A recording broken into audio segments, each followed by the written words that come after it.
So can you tell us where you're from in Hawaii? I'm from Kōloa, Kauai, Hawaii. And what high school did you go to? Kauai High School. And so what were like the attitudes towards Pidgin and Pidgin speakers when you were growing up in Hawaii? Attitudes? Well, there's a bunch of people that speak it. It's more, that's like majority of the language, I feel like, on Kauai, and it's very accepting. Even at school, sometimes the teachers even speak Pidgin. People keep saying. Yeah, people like speak Pidgin all the time, and it feels like it's like the main language on Kauai, especially. But then yeah, when I moved here, I was more of like proper English. So every time I go back to Kauai, I feel like I always draw back to my Pidgin speaking. Yeah. So do you think there's like a difference between like the Pidgin they speak on Kauai and Oahu, or like the different places on the islands? Do you think there's a big difference? Oh yeah, for sure. Yeah, I feel like I said, it's more proper here. But then Can you give any like examples? Well, I don't know, because then more like outside of the city, I feel like they have more Pidgin. So it's more in the city, just because I feel like there's more tourists or people that are coming for education. So like at UH, there's a lot of people that go for students. So whereas on Kauai, there's not even a college. There's like a community college there, but there's, like I said, it's just all like Kauai people.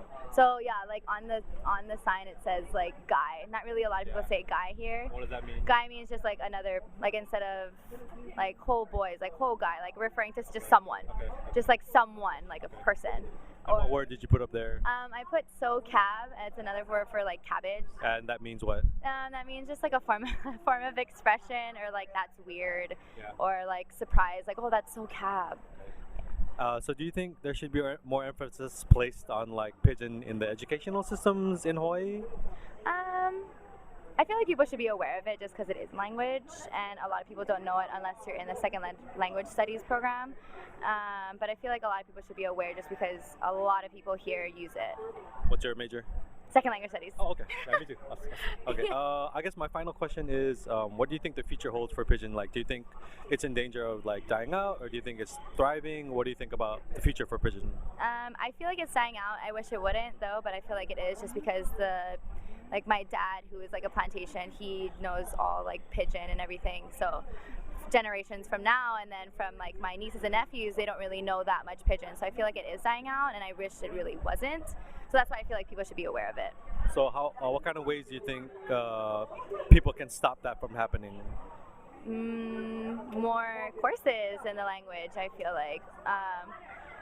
There's nothing really much to do like in the community unless people are already speaking it. So I feel like schools should emphasize Pidgin in some sort of courses, like in other programs. Okay, cool, awesome.